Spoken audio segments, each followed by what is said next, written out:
All right, Kelly. HR Heretics segment on the white collar recession.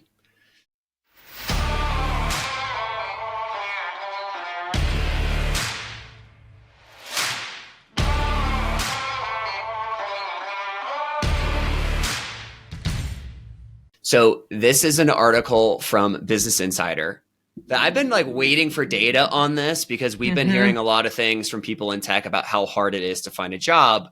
But the interesting dichotomy is that when you look at the economic picture and you look at the data coming from the BLS and from the government, it looks like we're at full employment. It looks like the economy is doing better than ever. But finally, now we have some data that shows it's actually really hard to get a job. And this data is coming from Vanguard, and it's specifically for people that are making more than $100,000 a year. And so there's a couple of quotes in here that I think are really interesting. The first is, if you make a six-figure salary, it is a really bad time to be looking for a job. That's specifically from the head economist at Vanguard. They have some hypotheses as to why. So a couple of explanations that they have is like, fewer people in corporate jobs are quitting right now, which means that companies like don't need to fill open roles. It could be that like industries that are struggling the most, which is tech and finance, are the ones that employ a lot of high earning professionals. Another is that CEOs are making good on their threats to cut back on what they see as like corporate bloat. So like managers managing managers and that sort of thing. But I think the other interesting angle that they covered in this article is a lot of people are now staying in jobs that they are unhappy with because they're very concerned about what the job market has for them if they decide to leave. And so, we had the Great Resignation during COVID. In this article, they call it two things, which I think is pretty interesting. One is the big stay, and the other is the trapped in place economy. So Kelly, what's your take on this? The big stay. I hadn't heard that one yet. I like it. So I think all those things you said actually go together, right? They're all complementary together. And the data that we're seeing now, and I agree, it's great. It's out there now.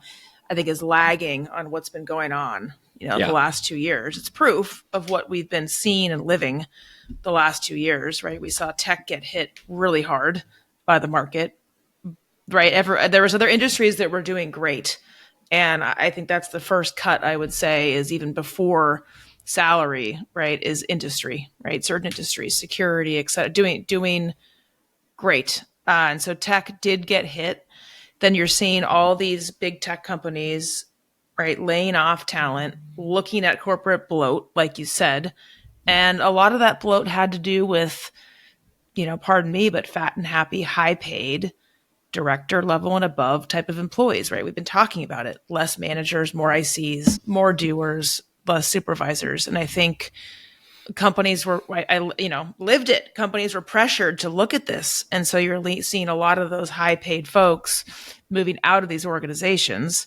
And then when they move out, their sister organizations aren't hiring as much because of the same reasons, which, by the way, a lot of companies have been saying the grass isn't greener. Everyone's going through this, which is true. And now you're seeing attrition plummet because exactly. Right. So that's how all these things go together. It's a story that's all connected. And it is hard to find those jobs for those high level folks because, again, companies aren't wanting to hire a bunch of high level unnecessary. They're back to lean. And so it's all feeding each other out there. Yeah, it's really interesting because I think one take you could have listening to this is like, oh, boo-hoo, people that make a lot of money can't find jobs. Like, they probably have a lot of money in the bank. And for sure, I think this problem gets exacerbated the higher on the pay scale that you get. Like, you really have to justify your earnings today. But this isn't just for directors, VPs, and C-level folks. Like, this is for managers. This is even for like really strong ICs in areas right now that's being innovated by like AI. Like customer support is one of those areas to where like I've heard a number of companies that are in a full hiring freeze for anyone in customer support because they expect AI to come. And the thing that I keep thinking about is like, we've all gotten really used to tech being a huge employer. And the riding the coattails of tech success for the last 15 to 20 years, really, not just the last 10, not the last run up, but really the last 15 to 20 years has been an amazing boon for the American economy and the American tech worker. The thing I wonder about now is what happens moving forward, with AI, with a stronger scrutiny on profitability versus growth. I think we're going to see far fewer jobs than we had in the past. Yeah. And you have a lot of people who have gotten really used to tech being their career, tech funding their livelihood, that I don't know what's going to happen with them, Kelli. Like, I don't know if these people have to reinvent themselves. I don't know if they have to take lower paying jobs. Like, the other thing we didn't discuss is like now we just had Yope on, who's the CEO of Remote. And you have companies like Remote and Deal who are now ushering in this global economy, right? So you used to only compete against people that were in your city. Now you're having to compete against talent from across the globe, who, by the way, you can hire at much cheaper rates. Yep. So I think we're at potentially like the beginning of a massive change to where, tech's not going away, but I think tech is like this high paying employer that once you're in, you're in. And if you do good work, you're always going to be around. I think that engagement is changing. I feel like we just kind of, we were kind of going along. Tech was big, a lot of money, jobs, this and that. And then it just kind of stopped. Yes, it was kind of over the last 18-ish months, plus or minus, but the car just kind of stopped. And I feel like we took a hard right turn, to your point. And I think we're heading down a path where it's going to look very different. Now, I don't think that car is going like 1,000 miles per hour. I think it will take years for that change to fully happen, maybe 20, 30 years, to be honest. But I think it is changing now. And my 2 points on that is AI. While I don't think it will replace people's employment necessarily, the work those people need to do, to the spirit of reinventing themselves, will need to change. There will be less like hands in the company, heavy lifting stuff. There will be more brains in the company now, responsible for architecting how to use technology to be the hands. So you're going to see a lot less, like, again, just kind of that repetitive doing. You're going to see a lot more brains being hired to architect that doing. That's how people are going to have to reinvent themselves. And also, I don't know about you, but I've been seeing a lot of folks the last 2 years or so, one, moving out of high cost areas, right? Yeah. I'm born and raised in the Bay Area, and they're like, fuck this. It's too hard. I got laid off. I don't want to go back into a $200,000 job that I'm having a hard time getting. I'm going to pack up and move to Ohio, plug for my family-in-law, and move to Ohio and not be stressed out about this shit. And they'll change careers, or they'll do something different, or they'll do something that's a little bit lower paying. So I'm seeing a lot of like change in that aspect. Hey everyone, we'll be right back in a moment after a word from our sponsors. Here's a crazy stat. Between hybrid and frontline employees, about 80% don't typically work in an office. So it's no surprise that digitally engaging employees is the number one concern for CEOs as companies go hybrid. But as hybrid is quickly becoming the norm, it's easy for workplaces to start feeling a little less human. Yet delighting a digital workforce is possible, and it can even be, dare we say, fun. That's where Workvivo, Zoom's employee experience platform, comes in. If you've ever recoiled at the thought of a static intranet that looks like something you built in 1995 using MS Paint, have no fear. Workvivo is a dynamic, intuitive, accessible, and mobile-first tool. People actually like using it, which is why companies like Ryanair, Dollar General, Virgin, and more have rolled it out to hundreds of thousands of employees. Workvivo's activity feeds, spaces, shoutouts, and live streams, among other features, help elevate the employee experience like never before. The result? Dramatically better retention, productivity, and most importantly, connectedness. A greater sense of the belonging we all crave at work, whether we sit at a desk or drive a truck. Make Workvivo the digital heart of your organization and achieve limitless human connection. Head to workvivo.com to book a demo and make sure you tell them that Nolan and Kelli from HR Heretics sent you.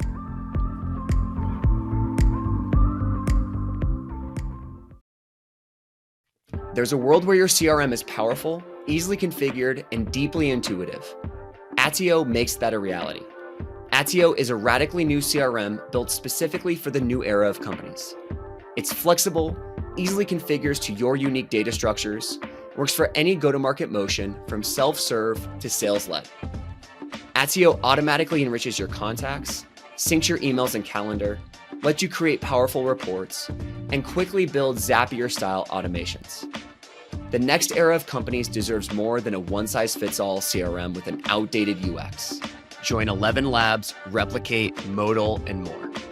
Try Attio instantly at attio.com. That's ATTIO.com and tell them Nolan and Kelli from HR Heretics sent you.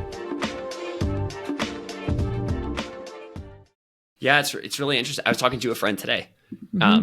She makes insanely good money at a tech company working in a people role. And she's going through some soul searching right now. Like, well, yeah, I make really good money, but I'm like unfulfilled in my job. I don't feel like I'm learning anymore. I'm making an impact enough for the company to justify my role, but I'm not making an impact enough for me to justify happiness in what I'm doing. And it was a really interesting conversation because I was just like, look, as your friend, all I can tell you is I don't know if you're going to find this job anywhere else, especially at the pay level that you're currently at. And it's for sure a first world problem, right? Like, I just want to be like very clear that this is like, for a lot of us who have built our careers in tech, we have a lot of privilege because, you know, if you compare our trade to like an electrician or a plumber, right? Like, what we do is a lot easier, candidly, a lot easier than what the rest of the economy has to deal with. Correct. But there's going to be this like unlearning aspect of what we have gotten used to. And in the future, I just think there's going to be significantly fewer employees. I think there's going to be a lot more doers, a lot less managers. And I think we're going to have to start competing against the global hiring market as we're competing for jobs. Yeah. And I'm not sure that our friends are ready for this. Yeah. Yeah. And I think that soul searching, you know, I think that's been going on for a while. Like, I remember 5 years ago, I started seeing posts or talking to folks that are like, I'm done. I'm burnt out, or it's not fulfilling to me, or, you know, more time with family, and they've exited. And I think this phenomenon we're talking about with the, you know, hard to find jobs and this and layoffs and this and that, like, that environment has accelerated that soul searching for a lot of people. Yeah. Because if you're already in that position, like, why not think about it? Maybe do something that makes you happier, or that's more, I don't know, you know, but I think it has accelerated those assessments and self-reflections, which I think is not necessarily a bad thing. Yeah. I mean, when we were in COVID, I remember, you know, the Great Resignation is the term, and everyone was leaving their job, and a lot of people were taking breaks at that time. But I think the reason why we had that as a soundbite is because everyone was hiring. There were open roles everywhere.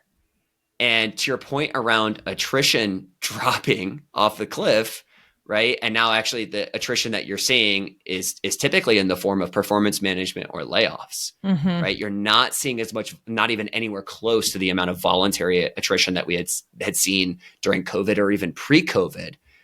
The thing I really wonder about now is, like, for people who have gotten used to this livelihood that tech has provided us, I don't know what that means for them.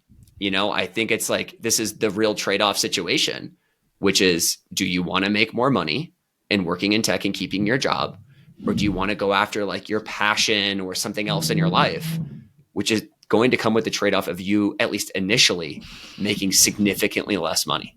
Yeah. I mean, the best answer is if people think that their passion is in tech, right?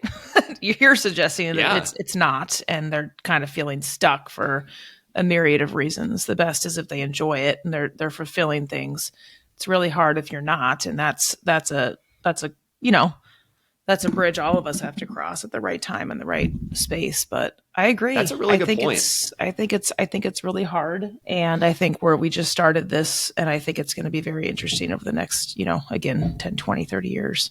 Yeah, that's actually, I hadn't thought about that, Kelly, but I think it's a really good point that you mentioned, which is like, we've had the luxury of being unhappy with super high paying jobs. Again, coming from like a place of extreme privilege, I think what you might see, fast forward a year or a couple of years into the future, is people that are really grateful to have these jobs versus a lot of the people that you and I talk to that are our friends who are in this constant complain mode about their roles and not really thinking about their salaries. I think as more of this recession sets in, which is my prediction, I think you're going to start to see people that are really grateful for their salaries and their roles because there's going to be fewer of these in the future. For sure. So anyways, let us know what you guys think. This is a very interesting topic. I still think we're at the beginning of it, and can't wait to hear your thoughts. It's a hard one to wrap your head around, right? So early in the journey, but guests have been sending us ideas and links and articles to pretty hairy stuff out there, and that's why we're doing these. And so please keep those coming. Yep. Thanks all. HR Heretics is a podcast from Turpentine, the network behind Econ 102, Moment of Zen, and Turpentine VC. Subscribe, 5 stars, share it on Apple, YouTube, Spotify, anywhere you get your podcasts, all the things.